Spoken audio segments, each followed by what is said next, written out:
하겠습니다. 사도행전 2장 42절에서 47절 말씀인데 함께 기도하고 우리 말씀 보겠습니다.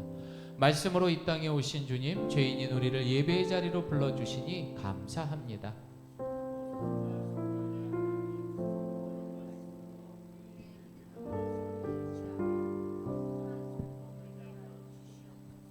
예수님의 이름으로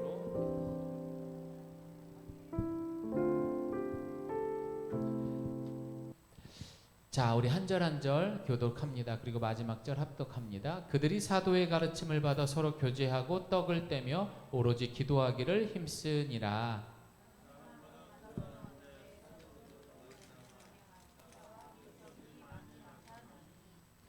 믿는 사람이 다 함께 있어 모든 물건을 서로 통용하고 또 재산과 소유를 팔아서 각 사람의 필요를 따라 나눠주며. 아멘. 여러분, 최근 직장인들 대상으로 해서 흥미로운 설문조사를 했습니다. 자, 여러분도 한번 잘 생각해 보시기 바랍니다. 직장이나 가정, 심지어 이 교회 안에서도 인간관계에서 가장 피하고 싶은 사람 1위는 누구였을까요? 차은미 성도님, 내가 정말 기피하고 싶은 사람 어떤 사람이 싫으세요?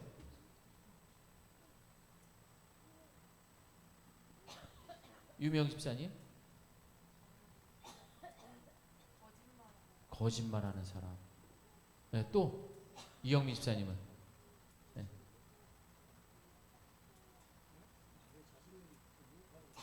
누군가 나를 막 헐뜯고 욕하는 사람. 그렇죠. 싫죠. 자, 그런데 여러분 1위는요. 요거 잠깐 에어컨 좀 꺼주셨다가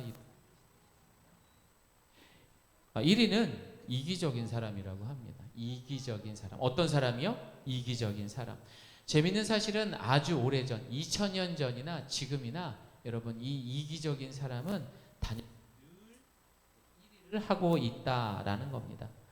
심지어 이 이기적인 사람은요, 하나님도 가장 싫어하고요, 결국 하나님과 등까지 돌리게 되었던 죄의 원인이 되어갑니다. 그렇다면은 이기적이다 하면 여러분 막연하죠. 그래서 구체적으로 어떤 사람들이 교회 안에서 이기적인 사람인지 함께 보도록 하겠습니다. 자, 신앙의 목적이 우리 한번 읽어볼까요? 시작. 신앙의 목적이 오직 나의 번영, 건강, 성공, 자녀의 형통에만 머물러 있는 사람. 두 번째, 성경 구절이나 교리를 있는 그대로 받아들이기보다 자기 상황과 합리화에 유리한 대로만 해석하고 적용하는 사람. 세 번째, 자신의 신앙 기준을 절대화하여 가족이나 다른 사람을 쉽게 판단하고 비난하며 정작 자신에게는 관대한. 왜 교회는 되게 열심히 다녀요. 그런데 애들한테 맨날 이렇게 하면 안 된다 저렇게 잔소리 많은 사람들. 자, 우리 엄마들, 아빠들. 자, 네 번째 시작. 문제가 생기면 상황을 자기 편한 대로만 해석하고 결코 금전에 손해보는 것을 싫어하며 회피해 버리는 사람. 이를테면 이런 사람들이 바로 이기적인 사람이다라고 말합니다.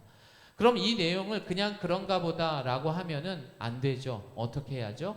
과연 성경에서는 이런 이기적인 사람들을 어떻게 하나님께서는 글로 적으셨는지 함께 보도록 하겠습니다. 먼저 신약 성경의 이기적인 사람입니다. 시작. 너는 이것을 알라. 말세에 고통하는 때가 이르러 사람들이 자기를 사랑하며 돈을 사랑하며 자랑하며 교만하여 비방하여 부모를 거역하며 감사하지 아니하며 거룩하지 아니하며. 어떤 사람이라고요? 자기를 사랑하는 사람. 이게 바로 이기적인 사람이라는 것입니다. 하나님과 이웃을 배제한 채 오직 자기만을 사랑한 유일한 대상으로 삼기 때문입니다. 나밖에 모르는 거죠. 그렇다면 구약에서 말하는 이기적인 사람은 어떤 사람일까요? 자, 창세기 3장 5절 시작. 너희가 그것을 먹는 날에는 너희 눈이 밝아져 하나님과 같이 되어 선악을 알 줄 하나님이 아심이니라. 자, 여기서 이기적인 사람은 어떤 사람이에요? 맞아요. 하나님과 같이 돼요. 이게 바로 이기적인 사람. 자기를 사랑하는 사람, 이기적인 사람, 하나님과 같이 되어 있는 사람이라는 겁니다. 결국 자기를 사랑하는 모습은 내가 하나님 같이 되어 있는 것입니다. 즉 하나님 자리에 누가 앉아 있는 거예요? 내가 앉아 있는 거예요. 이것은 피조물인 인간이 하나님 자리에 자신을 앉히려고 하는 자유의지였던 겁니다. 내 의지로 그곳에 올라가는 거예요. 그리고 사탄이 하와를 유혹한 본질이자 우리가 죄에서 떠나지 못하는 이유도 바로 여기에 있다라는 것입니다. 여러분, 왜 그럴까요? 이 선하다, 이 악하다, 이 선과 악을 하나님이 아니라 내가 판단하는 거예요. 내가 생각하기에는 이건 분명히 악한 거야. 내가 생각하기에는 이 정당이 잘못한 거야. 내가 생각하기에는 저 인간이 못된 인간이야. 얼마나 편해요. 내가 하나님 되니까 이 선악을 내가 판단하는 거예요. 그러다 보니 손해보는 것 같지 않거든요. 결국 선악을 스스로 판단하는 바로 이 이기성, 이 자기중심성, 자기를 사랑하는 것, 결국 하나님과 같이 되어 있는 모습이다라는 것입니다. 그래서 이기적인 사람들은요, 세상에 노력하라는 도덕적 훈계, 윤리, 어떤 가르침 절대 안 먹힙니다. 왜냐? 이것은요, 다른 본질적인 문제가 있어요. 이것 때문에 하나님과 우리 인간 사이가 갈라졌거든요.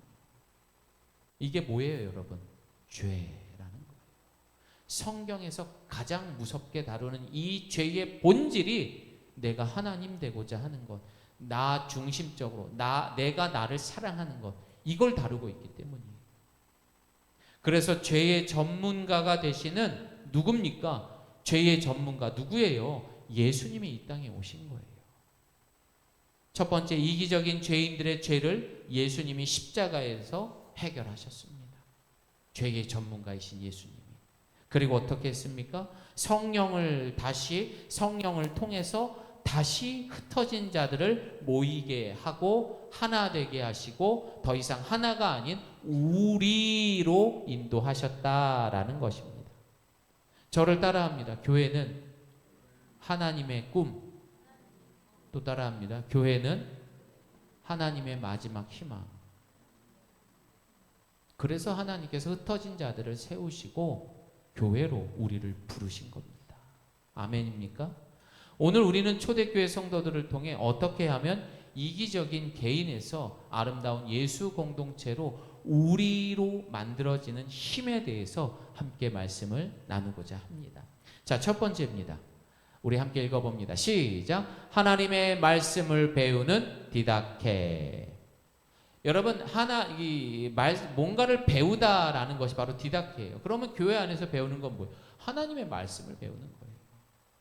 그래서 오늘 본문 42절을 보니까요, 초대교회 성도들은 모여서 가장 먼저 사도의 가르침을 받았다라고 말해요.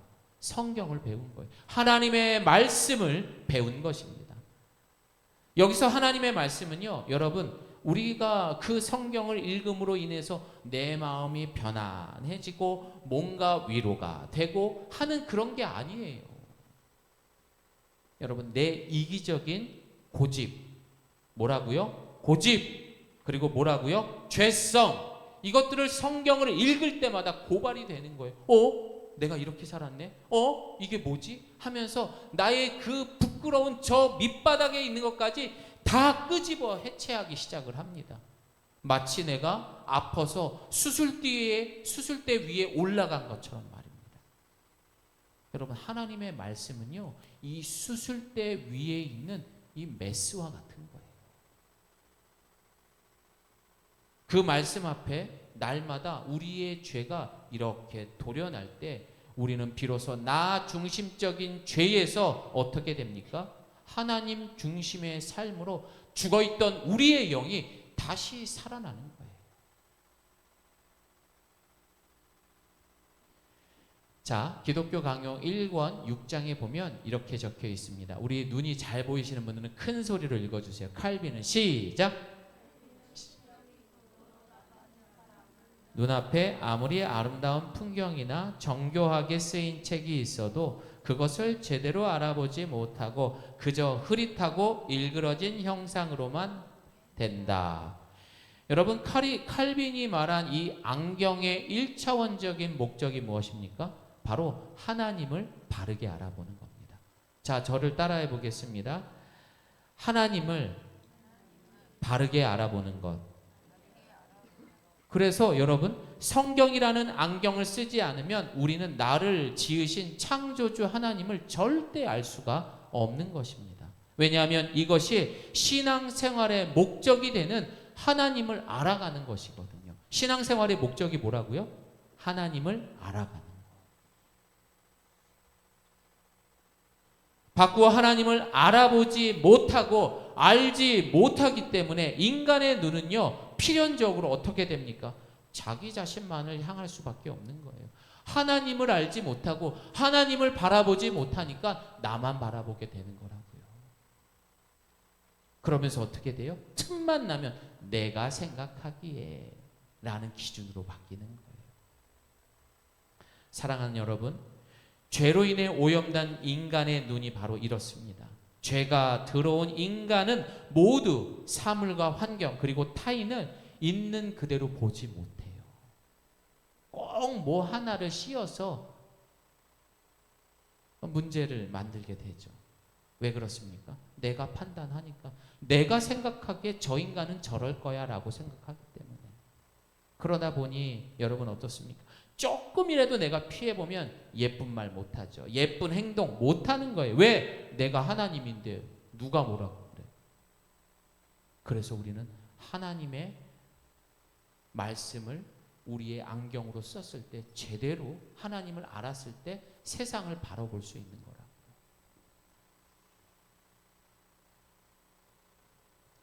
더 이상 왜곡된 렌즈를 통해서 여러분들 나의 이익, 나의 편안함, 나의 자존심 따위는 버리시고 하나님이 만들어 놓으신 태초의 그 모습 그대로 바라볼 수 있는 저와 여러분 되기를 소망합니다. 이 시간이 우리가 하나님의 말씀이라는 안경을 쓰지 않으면요, 교회는 그저 어떤 공동체예요? 다른 회사나 그런 뭐 동아리 모임 같은 이기적인 인간들이 모이게 되는 사조직과 다를 바가 없다라는 것이죠. 자신의 감정과 이익을 위한 집단으로 전락하게 됩니다. 그리고 결국 어떻게 됩니까? 내가 마음에 안 들어? 그럼 교회 떠나는 거예요.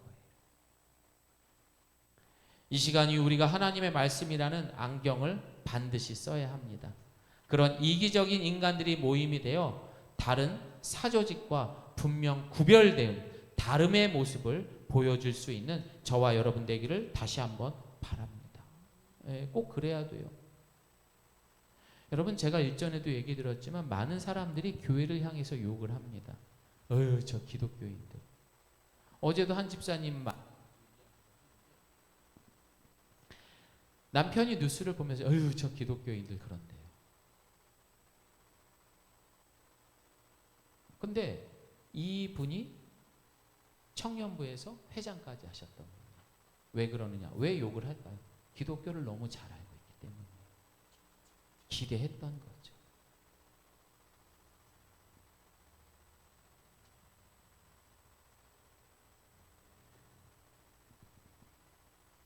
이 시간 우리는 부끄럽지 않게 신앙생활을 해야 될 것 같아요. 그냥 밖에 나가서도 타협하고, 아유 뭐 누구도 그렇게 하는데, 아무나 앞에서 그렇게 행동하는 거 하나하나가 나만 우습게 보면 되는데 우리를 위해 십자가에 죽으신 예수님까지 우습게 보면 안 되잖아요. 사람이 문제지 예수님은 문제가 없거든요. 근데 나로 인해서 그렇게 되지 않기를 바랍니다.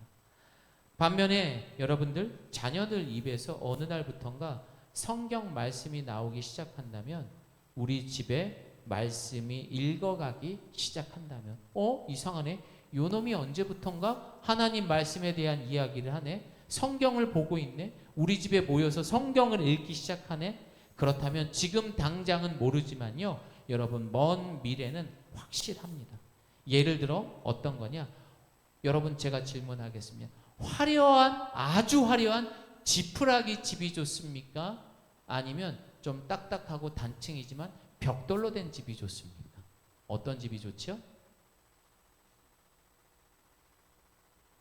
뭐야, 왜 이게 답이 딱 안 나와? 이거 심각한데? 여러분, 딱 보면은요, 지푸라지 집이 아니라 벽돌 집을 가져야죠. 저건 바람만 불면 다 날아가 버리는 건데.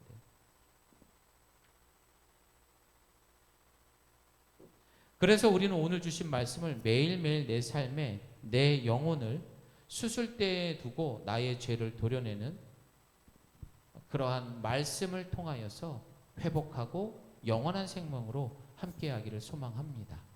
우리 다 같이 또 함께 읽어봅니다. 시작. 진심 어린 교제 코이노니아. 이게 다 헬라어예요. 교제라는 뜻을 갖고 있는 것이 코이노니아입니다. 42절 중간에 보게 되면 서로 교제하고 라는 말씀이 나옵니다. 교회는 예배를 드리며 거룩함을 흉내내는 관객들의 관람석이 영화관 같고 서비스를 제공하는 곳이 아니라는 거예요. 내가 나오고 싶으면 나오고 싫으면 안 나오고 힘들면 그런 곳이 아니에요. 그래서 서로 다른 사람들이 이 교회는요, 부딪히고 맞춰가면서 진짜 가족처럼 정을 나누는 따뜻한 식탁과 같은 곳이 되어야 합니다. 여러분, 예를 들어서 하루 종일 열심히 일하고 돌아왔습니다. 그런데 너무너무 배고파요. 그런데 집에 가족들은 너무 많은 거야. 그 식탁에 앉아서 턱없이 부족한 반찬과 이런 것들을 서로 먹으려고 싸웁니다. 이렇게. 요즘 참 AI가 좋아요. 이걸 그대로 썼더니 이 그림을 만들어 주더라고요.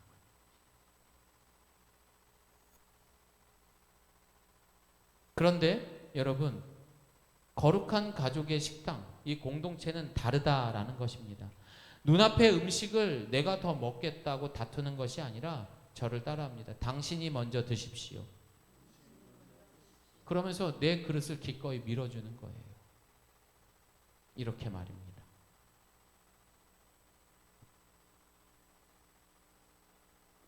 심지어 여기서 끝나지 않습니다. 나아가 그 넉넉해진 은혜를 보따리에 싸서 세상에 굶주린 이웃들에게, 그런 연약한 사람들에게 흘려보낼 수 있는 것까지 할 수 있는 곳이 바로 교회라는 곳입니다. 가정과 교회는 이 코이노니아, 이 교제의 훈련 장소이며 우리가 앞으로 가야 하는 완벽한 하나님 나라 백성의 품위이자 자격을 미리 느끼는 곳이 되어야 하는 거예요. 이곳에서 이것을 누리지 못하면 천국 가서 못 살아요, 여러분. 이것이 십자가에서까지 보여주신 바로 예수님의 마음이라는 것입니다. 사랑하는 여러분, 세상은 각자 자기 밥그릇을 지키기 위해 가면을 쓰고 있습니다. 그리고 이익을 위한 교제를 합니다. 서로 싸우고 있어요. 그런데 얼굴은 웃으면서 이야기합니다. 맞잖아요. 그리고 이익이 없어지면 헤어지게 되는 겁니다. 그러나 복음을 통과한 진짜 성도는요, 그럼에도 불구하고 가면을 벗습니다. 서로의 약함을 품으며 기꺼이 자기 숟가락을 내려놓는 것입니다. 이것이 바로 세상의 숨을 먹게 만드는 복음의 능력이며 주님이 세상을 정복하시는 바로 경영 방식이었던 것입니다. 손해를 보고 내가 참 어렵고 힘든데도 손해를 보면서까지도 그렇게 해서 이루어가는 것, 이게 바로 예수님의 경영 방식이래요. 참 기독교는 어려운 것 같아. 내가 배고프고 힘든데도 내 주머니를 또 여는 거라고. 내가 아프고 힘든데도 나에게 상처를 줬는데도 그 사람을 사랑하고 용서하고 또 위해서 기도해 주는 거더라고요. 여러분, 그렇게 하면은요, 우리가 미리 천국을 경험하는 것입니다. 그렇게 믿으시기를 소망합니다. 자, 세 번째입니다. 시작. 떡을 떼며 드리는 예배. 이것이 바로 뭐예요? 레이투루기아라는 말입니다. 초대교회는 모일 때마다 떡을 떼면서 오로지 기도하기에 힘썼다라고 성경은 말하고 있습니다. 여기서 떡을 뗀다는 것은 예수님의 십자가를 통해 단번에 드리신 영원한 제사, 바로 이것을 기념하는 성찬을 의미하는 것입니다. 그리고 또 하나는 주님이 우리 각 성도에게 거하시며 그리스도의 살과 피로 영적 연합에 참여하는 자리이기도 합니다. 즉, 성찬에 참여하는 자는 그리스도의 보혈로 하나 된 가족을 의미하는 것입니다. 저를 따라합니다. 겉모습은 달라도 예수님을 닮은 가족. 네, 여러분들 옆에 사람 한번 볼게요. 되게 피곤해 보여요. 다들 그냥 막 눈을 감고 아우 저거 언제 끝나나. 네. 죄송해요. 여기 교회가 넓은 게 아니라 저는 다 보이거든요. 그게. 예. 우리가 각자의 삶을 참 피곤하고 힘들게 살았지만 여기에 모였을 때만큼은 우리는 예수님의 보혈로 한 가족이에요. 그래서 여러분 볼 때마다 서로 위로해주고 함께 축복해줄 수 있기를 소망합니다. 그래서 예배는요, 내 만족을 구하는 시간이 아닙니다. 내 소원을 들어주는 곳이 아닙니다. 내 마음의 뜨거운 눈물과 감동과 같은 이기심을 버리고 그 중심에 하나님을 향한 사랑으로 바꾸고 다시 이웃으로 향하는 자리가 되어야 하는 거예요. 내가 여기서 은혜 받았어요. 여기서 끝나면 안 돼요. 우리는 또 열고 나가서 이웃에게 전해야 됩니다. 쉽지가 않습니다. 근데 정말 그런 걸 봤었어요. 제가 수원의 그 호스피스 병동에 다닐 때 이분이 참 불자셨는데 뒤늦게 예수님을 영접하고 와 근데 이분이 환자방들을 다 돌아다니면서 그분들에게 이걸 해주는 거예요.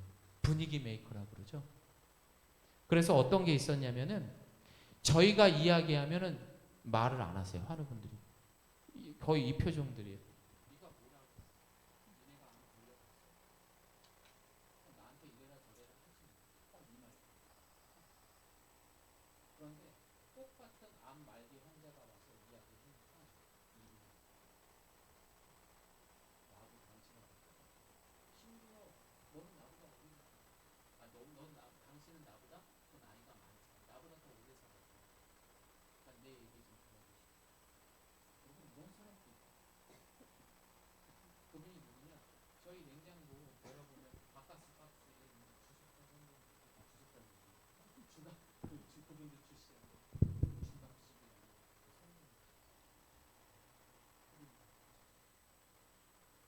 그래서 저는 그분의 이야기 한 주 한 주 들을 때마다 목사님 오늘은 이거 하고 저거 하고 이렇게 전했어요. 오늘은 친구 누구에게 전화해서 야 이놈아 술 좀 그만 먹으라 하면서 전화 매주 그런 이야기를 하셨어요. 쉽지가 않은 겁니다. 그런데도 여러분 그게 되더라고요. 그래서 매일매일 우리의 삶이 예배와 같은 삶이 되지 않으면 우리는 이 영적 전쟁에서 여전히 나 중심적으로 돌아오게 되는 것입니다. 그래서 우리 지난주에 봤던 말씀처럼 시작! 그러므로 형제들아 내가 하나님의 모든 너희 몸을 하나님이 기뻐하시는 거룩한 이는 너희가 드릴 영적 예배니라. 아멘. 여러분 로마서는요 크게 일단 전체 16장까지 있지만 1장에서 11장까지는요 과연 복음이 무엇인가 하나님의 의에 대해서 이야기가 나왔다면 12장부터 16장까지는 이제 그런 복음을 가진 공동체가 어떻게 살아야 할지에 대한 이야기가 나온 거예요. 그리고 어떻게 살아야 되냐? 첫 번째 구절이 얘들아 주일 예배만 드리는 것으로 만족하면 안 돼. 이 예배당 문을 밖에 나갔을 때부터 그때부터 영적 전쟁이야. 너희가 제물이 돼야 돼. 너의 자존심, 너의 욕심, 너의 그 모든 나 자신을 사랑했던 마음들을 제물로 드려야 돼. 죽어야 돼. 이게 예배라는 거예요.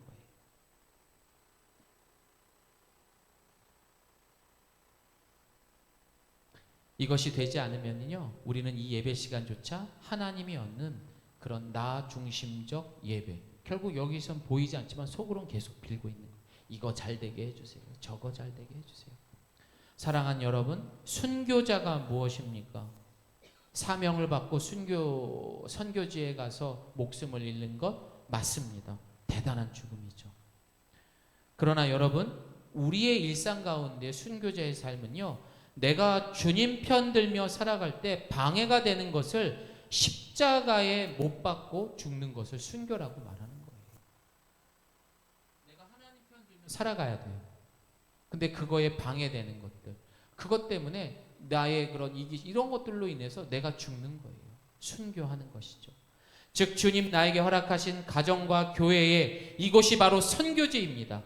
그리고 우리가 그곳에서 내 자아가 늘 죽었을 때에 새 생명, 즉 미랄의 은혜를 경험하게 되는 것입니다. 여러분, 미랄이 뭡니까? 시작. 내가 진실로 진실로 너희에게 이르노니 한 알의 밀이 땅에 떨어져 죽지 아니하면 한 알 그대로 있고 죽으면 많은 열매를 맺느니라. 아멘. 여러분, 그래서요, 이 여러분의 우리의 삶의 첫 순교는요, 바로 이 주일 예배부터 시작이 돼야 돼요. 이곳에 나와서 지난 한 주간 내가 지었던 죄들에 대해서 죽어야 됩니다.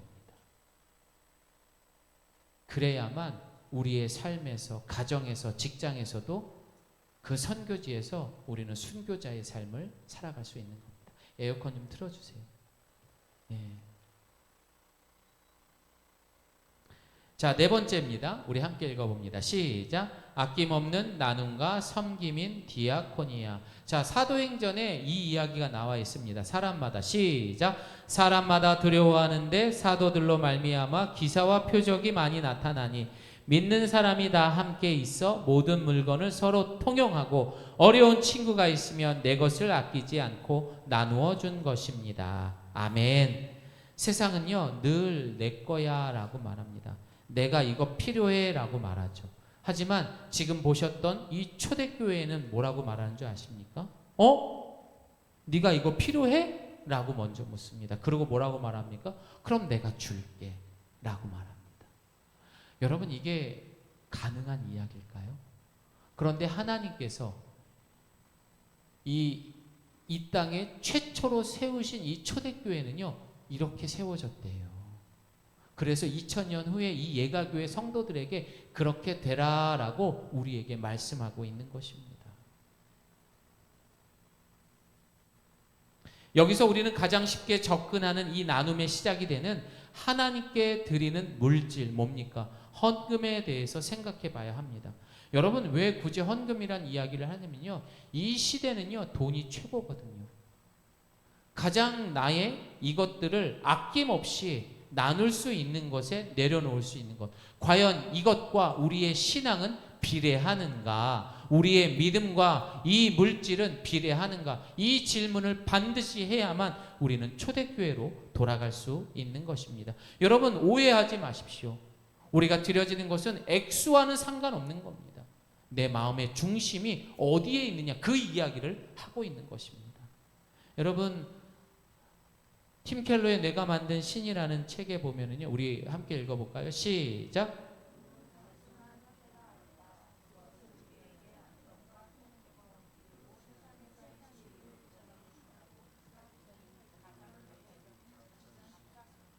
여러분, 인간의 마음은요, 우상을 만들어내는 공장이래요.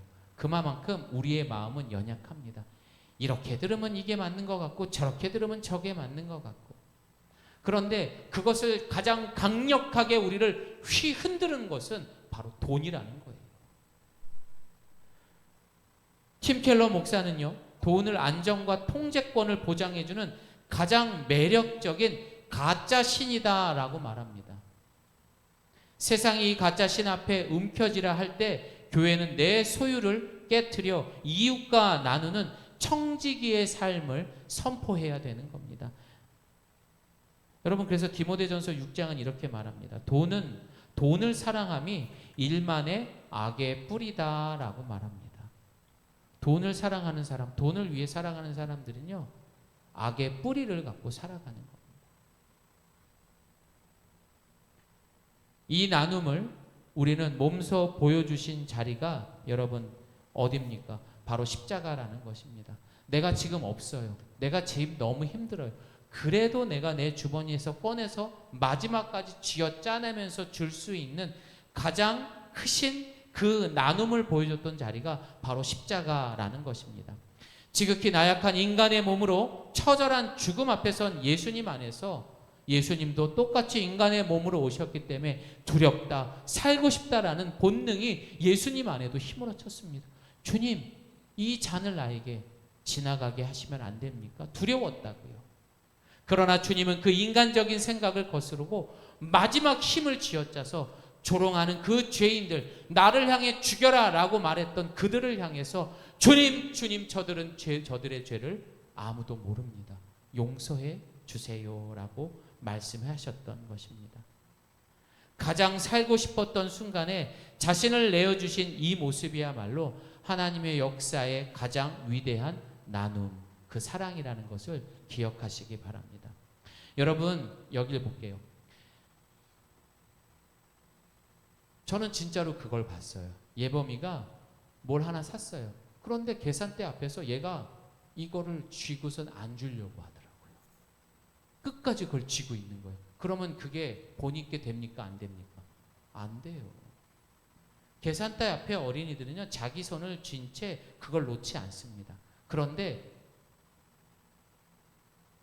우리 예빈이 정도 되고 아랑이 정도 된 아이들이 계산대 이거 내 거야 이러고 있을까요? 안 그러죠. 얘네들은 빨리 계산해 주세요. 엄마 카드. 이렇게 하죠. 빨리 계산해. 손을 핀다는 것이죠. 이건 고민거리가 되지 않는 거죠. 이거는 뭐 상식적, 이게 당연한 거죠. 이처럼 성도의 영성이 자라나고 신앙이 성숙해지면 물질에 매여 있던 삐뚤어진 이기심이 교정되어서 내 손을 펴서 이웃의 필요를 채우는 예수님의 섬김과 나눔, 바로 이 디아코니와 같은 나눔의 삶을 살아가게 되는 거라고요. 여러분들이 이 성경에 나와 있는 하나님을 바로 알게 되면은 자연스럽게 그 상식 앞에 손을 펴고 그들을 향해 나눌 수 있는 거라고요. 그게 없기 때문에 지금도 우리는 어른인데도 교회를 50년 다녔는데도 내 주머니에 돈을 움켜쥐고 있는 거라고요. 이제 말씀을 마무리하겠습니다. 사랑하는 여러분, 2000년 전 초대교회가 오늘날 우리의 모델이 되는 이유는요, 그들이 완벽했기 때문이 아닙니다. 그들도 실수했어요. 야곱이 됐다, 이스라엘이 됐다, 이스라엘이 됐다, 야곱이 됐다. 실수하죠. 그런데 하나님은요, 성령을 통해서 그들의 삶에 개입하셨습니다. 그런데 진짜가 무엇인지 하나님은 그들을 통해 증명하셨다라는 것입니다. 그래서 우리에게는요, 우리 사도행전의 핵심 구절 시작. 오직 성령이 너희에게 임하시면 너희가 권능을 받고 예루살렘과 온 유대와 사마리아와 땅끝까지 이르러. 아멘. 성령을 받아야 돼요. 그래서 반대로 우리의 신앙이 여전히 내 번영과 유익만을 구하는 이기적인 자리에 머물러 있다면 우리는 성령 없는 신앙을 흉내내는 가짜 성도에 불과하다라는 것입니다. 자, 저를 따라합니다. 성령으로 나는 죽고 우리가 살아야 합니다. 내가 아닌 우리가 되기 위해서는요, 내가 죽어야 돼요. 그러나 그냥 안 죽습니다. 성령이 반드시 임해야 합니다. 오늘 우리가 기억되는 초대교회의 4가지 기둥이 있습니다. 사도의 가르침, 즉 말씀이고요. 그리고 교제가 있고요. 그리고 예배가 있고요. 나눔이 있습니다. 이것은 단순한 종교적 형식이 아닙니다. 이것은 하나님께서 우리에게 허락하신 시간과 현실이라는 그 무대 위에서 우리가 그분의 자녀답게 빚어져 가며 증명하는 삶의 자리가 되어야 할 것입니다. 여러분, 우리 한번 잘 생각해 봅시다. 먼 훗날 시간이 흘러갔어요. 그런데 시간이 한참 흘러간 2000년이 지난 지금도요, 초대교회 이야기를 지금 하고 있어야 하나? 지금도 하고 있다고요. 그런데 우리 엄마는, 우리 아빠는, 우리 할머니는, 우리 할아버지는 돌아가시자마자 잊혀지는 존재가 되어서는 안 돼요. 작년에 돌아가셨는데 할머니 얘기가 안 나오는 거예요. 할아버지 얘기를 그리워하지도 않아. 그런데 어떤 가정은요, 요만한 아이가 나는 아직도 그 할머니의 할머니가 생각나요. 매일 저 보면서 500원씩 주시면서 기도도 해주시고요. 교회 열심히 가라고 헌금하라고 하시면서 그렇게 저한테 사랑을 주셨거든요. 몇 년이 지나도 얘가 커도요, 엄마 나는 옛날에 우리 할머니의 그 할머니가 아직도 생각나. 여러분, 반드시 그렇게 회자될 수 있는 저와 여러분 되기를 소망합니다. 그래서 여러분, 이런 분들이 있어요. 교회 목사님을 너무 잘 모셔요. 예배를 많이 드리고 봉사도 되게 많이 합니다. 물론 좋습니다. 좋아요. 그러나 하나님을 더 사랑하고 이웃을 정말로 더 사랑했던 순교자, 미랄이라는 삶으로 기억될 수 있기를 소망합니다. 아우, 그분은, 그 유미영 집사님은 진짜 아마 그분이 지금 살아계셨으면 한 150살은 됐을 거야. 이야, 대단하셨지. 이렇게 기억이 나야 돼요. 야, 우리 유사차 집사님, 그분은 교회에서 온갖 굳은 일들은 다 하셨던 분이지.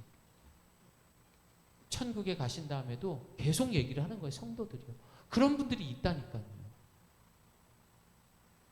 여러분, 이것은 결코 혼자 할 수 없습니다. 반드시 성령을 통해서, 그리고 우리라는 공동체를 통해서 세워져 가는 것입니다. 그리고 천국은요, 여러분, 죽어서 가는 게 아닙니다. 이런 나 혼자서 살아가고 나 혼자 그냥 씩씩거리며 이기적인 삶을 살던 그런 그가 성령을 통해서 우리가 되었을 때 그곳이 하나님 나라가 임하는 거예요. 죽어서 하나님 나라 가는 것이 아니라 우리 예가교회가 하나님 나라가 되기를 소망합니다. 그리고 그것을 증명해내며 살아갈 수 있는 저와 여러분 되시기를 예수님의 이름으로 축복합니다. 아멘. 자, 우리 함께 기도하겠습니다.